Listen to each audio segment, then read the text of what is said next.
This is Kitten Wagers. I'm Adam Zdroik, joined by Chris Owen for Game Week 7 in the Premier League. We got 6 of our best bets for the weekend ahead of the international break. First up, Chris, you were engaged a little more than about a week ago. So congrats. We haven't seen you last week. That's why Chris wasn't around last week. I was just providing winners by myself. But Chris, congrats on the next level of your life. Thanks, Adam. Yeah, got engaged and then went on a big bike trip after, so that's why I wasn't out here last week. But yeah, happy to be back. We got some, it sounds like Adam was giving out a bunch of winners while I was gone. No surprise there. I will try to supply a couple winners as well, but we will see. So I'm excited to get into it. I mean, was it a little weird doing one by yourself, or were you just like, all right, I don't have Chris on the show now. I can only give winners. I'm a professional. Like it's all part of the job here. Rain, sleet, snow, you're showing up on the Yeah, I supply the bets for the people is how it goes. Yeah. But here are the records. Chris is trying to get it back here. I got an article up on the site. If you want three bets to read along while you're listening to the show in the background or something like that, I got 3 more bets on the site. Check that out. RotoWire.com/soccer is where we have all the content. But Chris, the first one coming up here, Liverpool fresh off a 2-0 win against Bologna. They are at Crystal Palace on Saturday. Opens up the weekend. Liverpool are minus 195 to win. Crystal Palace plus 500. It's been a difficult start to the season for Crystal Palace. These odds actually have moved a decent amount for Crystal Palace to win in the past week or so. They went from plus 400 to plus 500 where they're currently at. The draw is plus 360. So, Chris, Liverpool just came off a 2-0 win. How do you think this one goes at Crystal Palace here? Interesting to see the line movement here from 400 to 500 for Crystal Palace. No faith. What do they know that I don't know? That they've been struggling, I guess. I don't know. Yeah. They just lost to Liverpool, or they lost to Everton, I guess, is what they know. Yeah, if you're dropping points to Everton, you got to reassess yourself here. But as you noted, struggling to start the season. They're currently in 18th place. They haven't won a game yet. They've got three draws, 3 losses, coming up against a tough Liverpool side who's coming off, another short week for them, but nothing that they're not used to. I'm going to just keep it pretty simple here. Liverpool's been really strong defensively. They've been keeping a lot of clean sheets. I think they've got 4 clean sheets now in the league, and just getting it done defensively. They've got a pretty strong back line right now. I'm going to take Liverpool. Despite Crystal Palace, pretty much ending Liverpool's season last year when they won that game 1-0. They've given them a little bit of trouble, but I think, different team, different setup, different coach. I like Liverpool to win this one in a shutout, considering how many shutouts they've got so far. So Liverpool to win 2-0, it's plus 150. Pretty nice odds there. That's what I'm going to take. Just kind of going back to the honey hole here. I was off last week. I'm back this week. Got to start off with like a team that I know I can bet on. Yeah, this is like the Arnie Slot honey hole here of Liverpool win to 0 just because they played a different style than Jurgen Klopp's teams and it's led to all these clean sheets. A little safer, a lot less rambunctious, you could say, these Liverpool matches have been. So, I think it makes sense here for Crystal Palace. Just difficult start to the season for them. Already lost at home to West Ham 2-0. So if West Ham can do this, surely Liverpool can. They did. Crystal Palace did keep Manchester United scoreless in their last home match. But again, that's Manchester United. We'll be talking about them in a little bit. Next game I'm talking about here, Manchester City are home against Fulham. Manchester City fresh off a pretty easy win in Champions League. They're minus 450 to win. Fulham are plus 950. The draw is plus 600. Nothing really new in terms of injuries, but I just think it's, right before the break, Manchester City, I think it's just cruising along here. They won midweek in Champions League in a pretty easy spot where Phil Foden, I think it was his first goal for Man City of the season. It was his second start, I believe, including cup play. So Phil Foden's coming back around here in terms of getting back his form from last season. So that's good. Still no Rodri, but I'm going in a route that just suggests goals. I'm not sold on like this Fulham team. Fulham haven't really had the most difficult schedule to open the season, and they're going at Manchester City. I still don't think their midfield is, sorted without Joao Palhinha in there. And even the back line between Bassi and Joachim Anderson, not like the A level group, you could say. So I'm just going pretty simple here. This was minus 105 earlier in the week. Maybe yesterday when I wrote it down. Checked again this morning. I got Manchester City over 2.5 goals. Pretty simple bet. It's minus 115 now. I mean, this could be a game where they score 4 or 5, I think. So we're going over 2.5 goals at close to even odds. That's good for me. So you thinking goals here? Yeah, I mean this is one of those Man City bets that you pull up the DraftKings app or whatever wherever you bet, and you're like, all right, what can I get? Where can I find a little bit of value on City? So yeah, I like this one. This bet is a Yeah, it's nice like, set. is this too simple? Is kind of Yeah, what the question yeah, is. Is yeah. like, Because typically you're like, all right, let me find Man City money line or and then try to take some goals or something like that. And this one was just nice and easy. nice and easy. Chris is talking about the other. So we're talking on the 3 top teams in the league here for this first 3 matches. Chris is touching on Arsenal are home against Southampton. Arsenal minus 750 to win. Southampton plus 1700. So almost close to this Man City full odds, but Southampton a little bit more of an underdog here. Look at these odds. They were at plus 1100 to win on September 23rd. Now they're plus 1700. So tough days for Southampton. The draw is plus 850.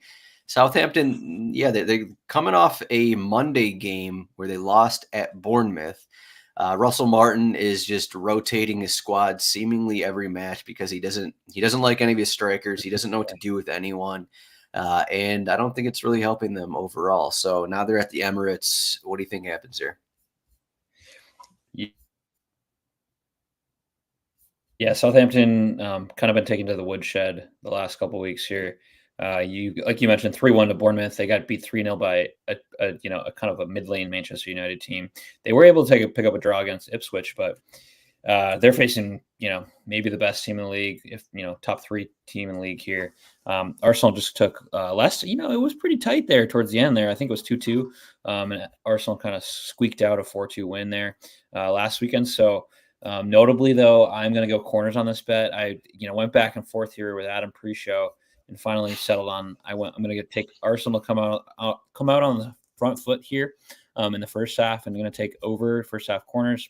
It's 5.5, so they're going to need total need to hit over 5.5 corners here. It's plus 120. I like Arsenal to come out and dominate. Honestly, Southampton, as I mentioned, not very good so far, and looking back at the last match, similar competition in Leicester, which is who Arsenal played last weekend. Arsenal had 17 corners, which is absurd. That's a lot of corners, and I'm just hoping that they can hit 6 here in the first half. Yeah, I've said this a few times where people have been looking at these recent Arsenal matches and saying, oh, they're not the same possession heavy team as in past. And while they're not, a lot of that is like they got a couple red cards, and Tottenham's already a team that possesses the ball a lot. And that's been 3 of their league matches. And then home against PSG midweek, they got the win, but PSG controlled the ball there. I think probably above 60% in that game. But I mean, then you look at Arsenal are home in these spots against Wolves and Leicester City in these classic spots where you expect them to dominate the possession. So I think it's going with what you're thinking here. Another option would be just go like a single game parlay, just like Arsenal money line with Arsenal over 3.5 corners in the first half, something like that. Whatever those odds produce, but Chris has over 5.5 corners in the first half at plus 120. It seems like a pretty good spot for Arsenal. Next game. Yeah, what's up? Kind of support that though. Like, they're 2 of the games they got red cards in Arsenal. So it's like, you're not going to be a possession based team when you've got red cards. And the other end of that is, Odegaard's been out for a few matches too. He's kind of their metronome in the middle, especially like keeps that ball in the final third.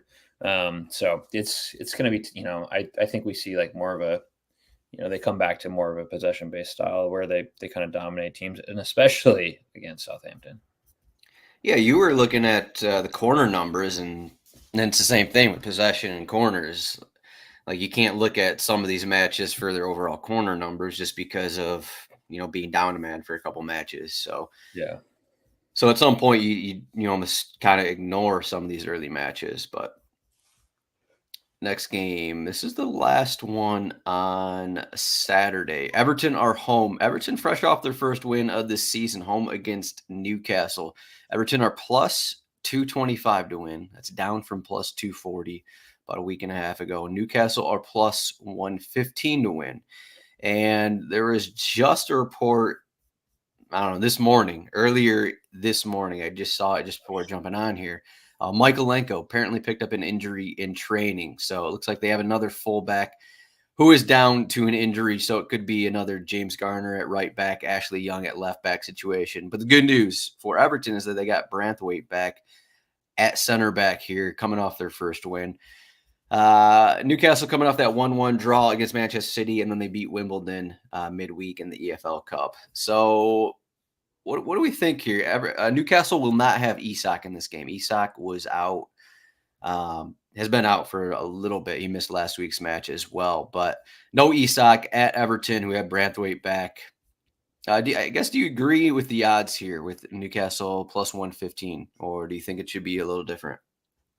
Yeah, I guess, I thought maybe they'd be a little bit more here, I guess like closer to plus one, plus seems about right, I guess. But, Everton finally getting off the schneid a little bit, but overall have struggled. A ton of injuries for both teams.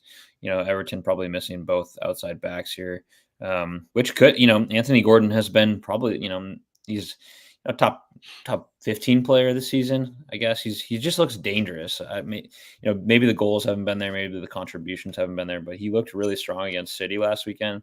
So I think there's some potential for him to kind of expose those outside backs, but a lot of injuries here for both teams. The plus 115 is kind of like feels like a trap. You want to bet Newcastle money line against an Everton team who's been not great. So feels like a trap, he said. Well, let's get to my bet because I have a single game parlay. Everton double chance under 4.5 goals plus 105. There you go. Up the toffees. Here we Let's go. A rare moment where we set each other up there. Everton double chance. Yeah. So at home, they got their first win. I just think, I wrote this bet down, of course, prior to this news about Michaelenko, which isn't great, but Ashley Young over on the left side. Ashley Young's been starting all season, so that is what it is. But maybe in the end, it's better that Ashley Young is on the left side than on the right side going against Anthony Gordon. I think because I guess without Isak, it's a little different. That'd be Harvey Barnes and then possibly Jacob Murphy on the right side. So either way, James Garner has played at fullback at times, not really a fullback, but he's an experienced player. He was good last season for them, is what I'll say. Otherwise, I think this is more of a bet against Newcastle. They played well against Manchester City. Eddie Howe was talking about in his press conference this morning. He was just like, yeah, we played well in that match, 1-1 against Manchester City, but they kind of went off their fans a little bit. That's kind of what they've done last couple of seasons. Newcastle building off their fans, really good in home matches, but when they go on the road, a little more difficult. And this is the final season of Goodison as well. So I just think that's kind of going into it a little bit. Newcastle really haven't looked great this season. At Everton, who just got their first win, maybe some confidence. Branthwaite and Tarkowski back together at center back. No Isak. So there's a couple things at least going Everton's way. I initially wrote down under 3.5 goals, but playing this one a little safer on the show, under 4.5 goals, combined with Everton double chance is plus 105. And we are moving to Sunday's matches. What is the final game that Chris is talking about? We have Brighton are home against Tottenham. Brighton, 4-2 loss at Chelsea. Didn't look great in that one. They're plus 190 to win this one. Tottenham are plus 120 coming off another Europa Conference League. Wait, no, they're in Europa League. Yeah, coming off another Europa League win. I believe they're in where were they? Karabag? No, they were somewhere. Either way, Brighton will not have Jean-Paul Van Heck again. So he was out last week, and that kind of led to a lot of issues at Chelsea defensively, but maybe a week of training. Maybe they'll come around a little bit. But Brighton at home as an underdog against a Tottenham team that's seemingly coming around a little bit, even though Son is out with a hamstring injury. What's up? We're in Hungary. They were in Hungary. Who was it? Yes, that's where they were playing this week. Varian. Oh, it was Ferencváros. Okay. Yeah. They won 2-1. That's right. They got a goal from Mikey Moore, I believe. All right, what's your bet? What do you got? I'm sorry, I was trying to look up who the heck they were playing. Yeah, I guess I got to bet this game here. I did send Adam a bet before the show, and here I am. Yeah, so we got Brighton at home hosting Tottenham. I am kind of the mind, looking at a couple of the past histories here. They've kind of the last like 3 games, they've really traded results here. I like Brighton at home. They're about the same. They're I guess 9 and 10 points here in the table. So this is a pretty big matchup for both teams. I like Brighton double chance and over 2.5 goals. I think that over 2.5 goals is, the part of it that I like the most. It might be tough for, Tottenham playing better, getting a couple wins here. I think that the Brighton double chance is a little bit more difficult end of this same game parlay, but nonetheless, I'm taking Brighton double chance and over 2.5 at plus 105. Plus 105, yeah. Plus 105. Brighton double chance over 2.5 goals. Yeah, as you said, the Brighton double chance part is kind of the most difficult one here. João Pedro also out in addition to Van Heck. So you got 2 guys who came into the season as maybe 2 of their more important players out for this one. So we'll see how they are a pretty deep team with a lot of young players. So we'll see how Hurtzler actually wants to line up with this one because newcomer Kadioglu started in that last game. We'll see if it's going to be Veltman, who is out for the game at Chelsea as well. But yeah, Tottenham, maybe if they figure things out, I feel like we said this, 5 different times last season. I was like, yeah, Tottenham have won a couple games in a row. And then it's like, okay, the next one they have 70% possession, 20 shots, but they can't score and they lose or something. So that just seems always possible with these Postecoglou teams. Yeah, and it's tough because they've played, they've won 5 matches in a row, but that's one of them's League Cup against Coventry. Beat Brentford, won twice in the Europa League, and then took United to the woodshed last weekend. But so it's not the stiffest of competition. I feel like Brighton probably represents the toughest matchup of all those teams. So it'll be a good test for them to go away, and if they get a result, even better for them. Yeah, it almost feels like if you're looking at prior results, Tottenham at Newcastle, where Newcastle won 2-1, Tottenham probably looked like the better team for most of that match. It feels like it could be something similar here, where Brighton maybe sneak away with 3 points if Tottenham aren't on their A game, especially coming off a long trip on Thursday. Speaking of long trips here, I'm talking about Sunday's match. Aston Villa are coming off a massive win against Bayern Munich. They are plus 115 to win. That was plus 135 a little bit ago. Manchester United are plus 215 to win. That was plus 175 about a week and a half ago. Manchester United coming off a game at Porto where there's a lot of different things going on, you could say. They were up 2-0. I think it was no, I think Porto came back in the first half. So it was 2-2 at the break. Marcus Rashford had a goal and assist. And then everyone was going after Ten Hag because Ten Hag subbed off Marcus Rashford for Garnacho, though I think it was kind of a pre-match plan. And he stuck with his pre-match plan, even though Rashford was kind of having one of his better games of the season. But Aston Villa, if you're watching on YouTube or Twitter, I have my Gabby Eggbomb kit on. So that just means I am going with the villains in this spot. This might have changed right before we jumped on because it was plus 130 yesterday. I looked this morning. I grabbed plus 120. Now I'm seeing plus 115 at DraftKings. So we'll see where the best odds are at. You can check out RotoWire if you want for that. But I got Villa money line plus 120, plus 115, whatever it is. I know it's going to be tough here coming off the Bayern Munich win. Maybe a little bit of a letdown, but hey, this is right before the international break. This is still Manchester United. I still kind of believe in Emery a lot more than Ten Hag, and they're at home. And then you just have all these random things with Manchester United about what's going on in their team. Kobe Mino doesn't seem like he's going to be able to start. He went off early last weekend and then was not in the squad yesterday, Thursday. So there are some questions like that. Bruno Fernandes has got a red card in the last 2 matches. Got this last one rescinded in the Premier League, but then he got sent off again Thursday. So I don't know if something's going on in his head. It doesn't seem good right now, though, in United's camp. So you thinking the same way as me on this one? I am. I feel like Villa got to ride the high of getting that 1-0 win against Bayern. Like what an amazing result for them.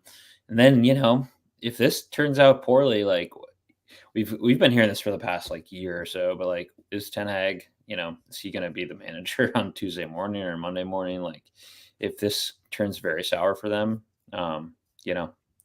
those shouts are going to become even louder. And so, we'll see. But yeah, love what Villa's doing. United seem to be there. A while ago they crossed paths and one was going up and one was going very down. So this would be a big result for both either team if they were to get it. But I love the Villa money line bet here. I'm all over them as well. All over them. Yeah, I actually I mixed up the lineup. I don't know if this is going to happen. I have John Duran projected to start here. Maybe it won't happen. Maybe it will. But they have a bunch of injuries in their squad to where Jacob Ramsey picked up a new one middle of the week. Leon Bailey subbed on, subbed off. Philogene started for them against Bayern Munich. We'll see if that happens again. But John Duran is just probably, I don't know if I want to say one of the goals of the season so far, but it was an awesome goal he had against Bayern Munich. Just putting that ball past Neuer, who is out of position. But they played together like for 20 minutes this season, Watkins and Duran. I'm just going off a limb here and thinking that maybe Unai mixes things up and tries to just go full on, get these guys on the counter against Manchester United, see what happens, kind of a thing. And maybe it happens, maybe it doesn't. But either way, Duran's going to come on at some point. Yeah, I mean, he's like, it's to the point where he's done so well off the bench so many times. It's like he's got to be in the starting 11. Yeah, I feel like it's reached ahead, especially when you score the winner in that fashion in such a big match. That you're like, Emery's probably like, maybe I got to get him in the lineup. Yeah, and then you have injuries to all these other guys, so it's like, totally. At some point you got to give this guy a few more minutes than the 10 to 20 that he's been getting. But that's our 6 bets for the week. 10 matches. Heading into the international break, Chris will have an extra week to think about his bets going into game week 8 here. So Arsenal, biggest favorite. Manchester City, second biggest favorite. What do you think about Chelsea here? Home against Nottingham Forest, coming off a massive 4-2 win against Brighton. Are you believing in Chelsea is the question I'll ask before we end the show here. Do you believe in Chelsea right now?